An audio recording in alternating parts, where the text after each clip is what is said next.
So, welcome to my vlog. Charot. So, ayan guys. Medyo madilim-dilim dito. Ayan. Ayan na nga, sinasabi ko. Ayan guys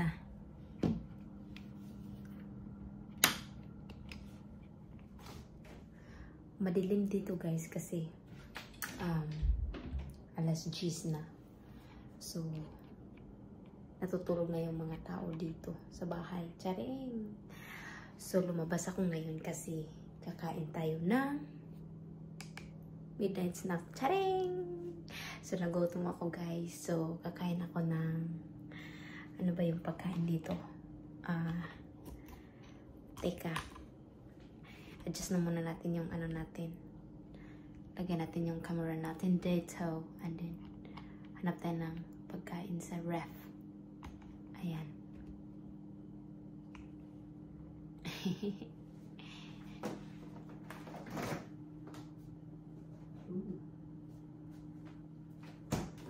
Kakain tayo ng mushroom. Ayan. So, ano siya guys? Mushroom siya. Tapos may cheese siya sa gitna ito. Tsaka hindi ko alam kung ano yung ibang sahog niya. Basta cheese siya. May cheese siya. So, iinitin na muna natin para excuse me. Iinitin na muna natin para masarap yung kain natin.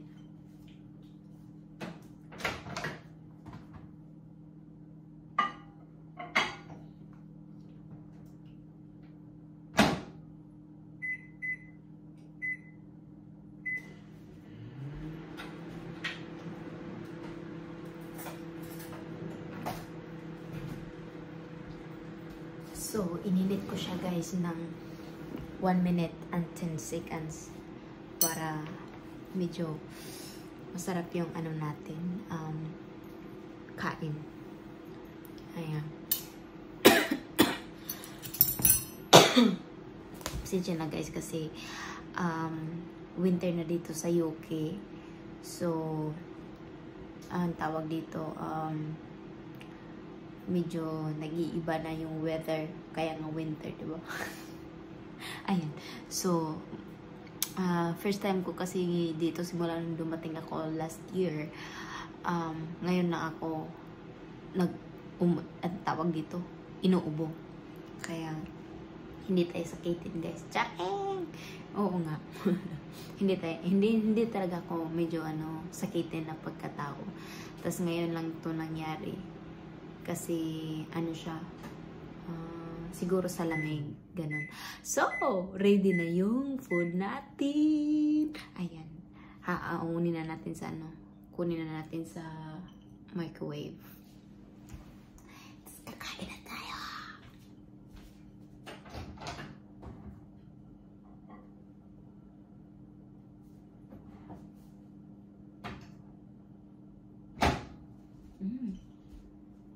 Ang bango niya, guys. Ay, naku, sa sobrang bango niya. Tingnan nyo, guys. Ang sarap, di ba? Looks good. Ayan. So, kakainin ko na siya. Ang bango niya. Mangangamoy talaga yung yung tawag dito, cheese. Ayan. So, kainin natin.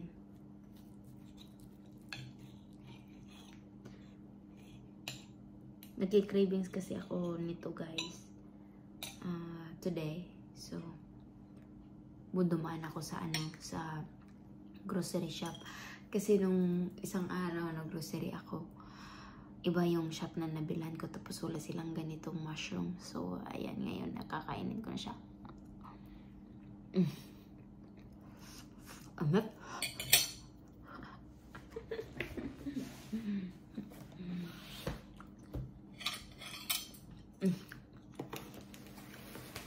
Sobrang sarap niya guys. Sana nandito to. Sana may ganito sa Pilipinas. Ay nako. Pero wala akong nakita sa Pilipinas na ganito guys. Ay nako. Sarap niya.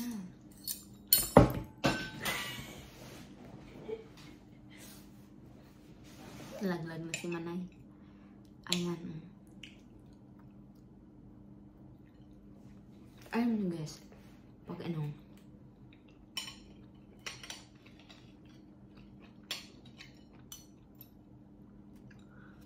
ano ba yung sasabihin ko? Nakalimutan ko na, sarap kasi. Alam nyo, pag ano, nakakain kayo nito, makakalimutan nyo talaga yung pangalan nyo. Charing! Hindi, bero lang. Hindi kasi, ano so unusual siya kasi, ano nyo na, mushroom lang siya sa ilalim. Tapos, wala siyang kalasa-lasa. Siguro yung nagdala ng lasa nito, guys. Yung ito, yung feeling niya sa top.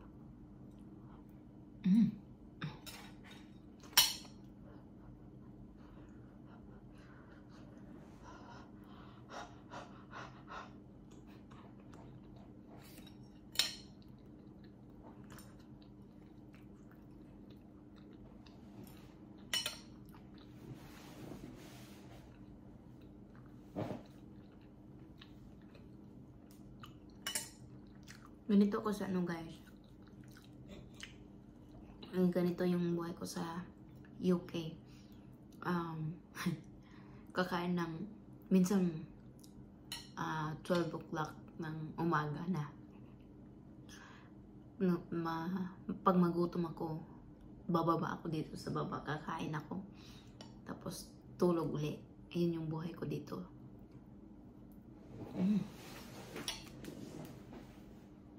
At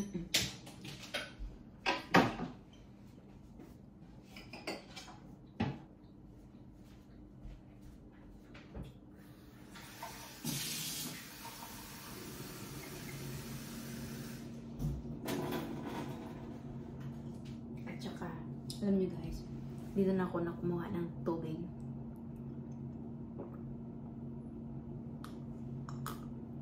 Yung tubig nila dito sa UK guys, naiinom yung ano, yung sa gripo. Kahit sa Pilipinas naman, di ba? Naiinom yung ano. Pero, ano yan lang, sa Pilipinas, nangangamoy chlorine siya. Pero dito sa UK guys, hindi siya nangangamoy chlorine, para siyang safe siyang inumin. Tapos, wala kang maaamoy kahit sa mga restaurant guys. Ay nako, tubig talaga yung in-order ko kasi hindi ako ma-soft drinks na tao. So, pag kumakain kami ng asawa ko sa labas, madalas in-order ko tubig. Ay, hindi tubig. Free lang kasi yung tubig. Yung tubig lang yung sa akin. Minsan, umi-order ako ng inumin. Madalang. Pero, mas gusto ko yung tubig kasi para kung nabubusog talaga pag tubig yung iniinom ko.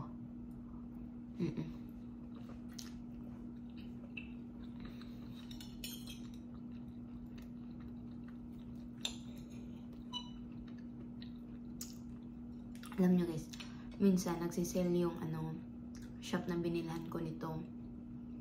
Minsan dalawang box na siya. Nasa mga 1 pound lang siya. 1 pound each. So, ngayon, kasi bumili ako nito, hindi siya sa isang box na is 2 pounds each. So, mahal siya.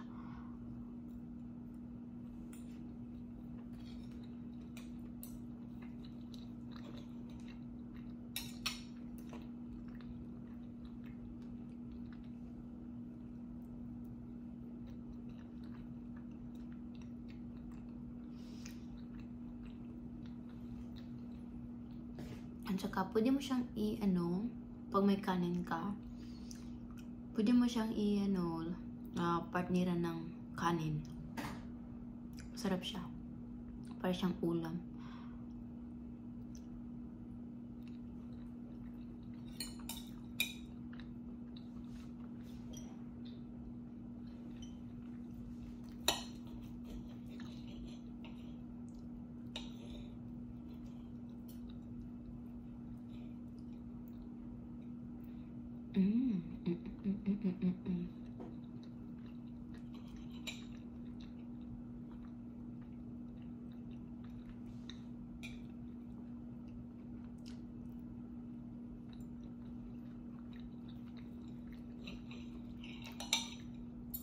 Kaya sa mga nakakapanood nitong video na to, charing.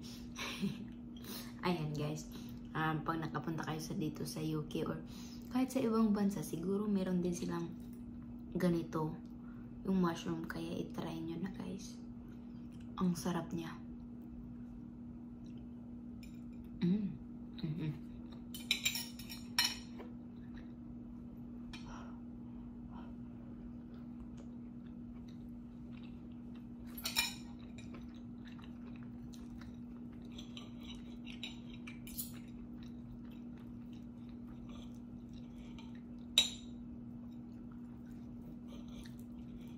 Alam niyo guys, yung pagkakaiba dito sa restaurant at saka sa Pilipinas na restaurant.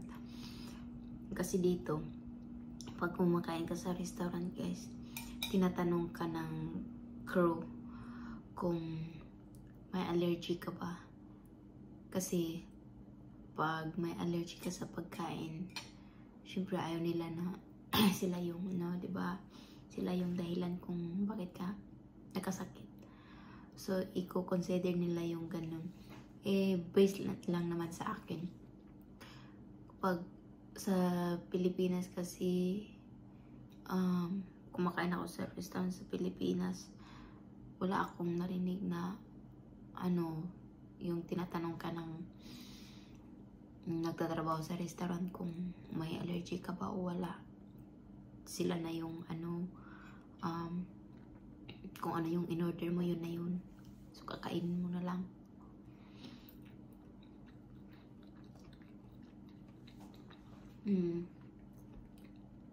Dito kasi guys, lahat ng mga tao ay may mga allergy. Ay, hindi naman lahat.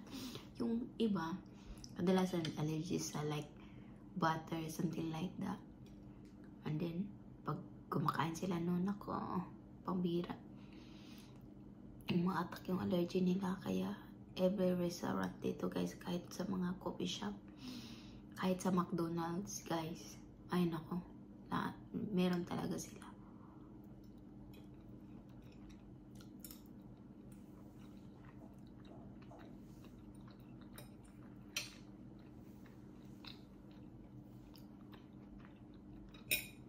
Sa McDonald's naman kasi guys, ano siya, syempre, di ba, fast food. So, hindi siya, nagtatrabaho kasi ako dito sa McDonald's, kaya dito sa United Kingdom, yun yung second job ko dito. Kasi yung first job ko, seasonal lang siya. So, every season. So, nag-close siya kasi winter time. So, nag-try ko apply ng McDo. So, marami kaming in-applyan guys na work. Kaso, nauna yung tumawag yung McDo. Tapos, ini-interview ako. Yun, nakapasa naman sa awa ng Diyos, di ba? So, ayan. Sa McDo ako ngayon nagtatrabaho. So, ayan na nga. So, sa McDo kasi, pag may allergy ka, o-order ka ng food, pag may allergy ka, pwede mo siyang i-remove yung kung ano yung in-order mo. So, ewan ko kung sa Pilipinas, ganyan ba din yung sa McDo. Hindi ko na-notice yun. Kaya, safe dito. Kung may mga allergy ka.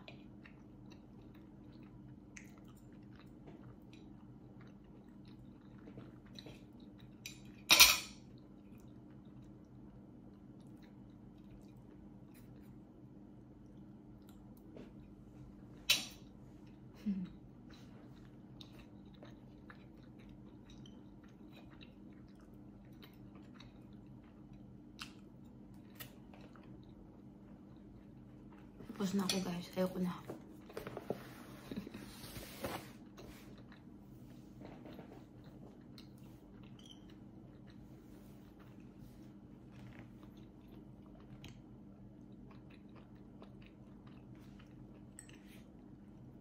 Ayan guys, tubig.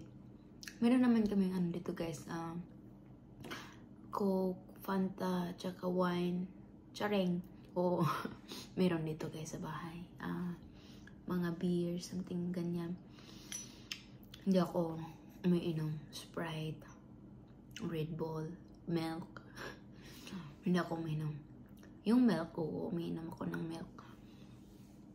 Pero hindi talaga yung yung like soft drinks. Hindi ako soft drinks na pagkatao. Ay, tubig ako.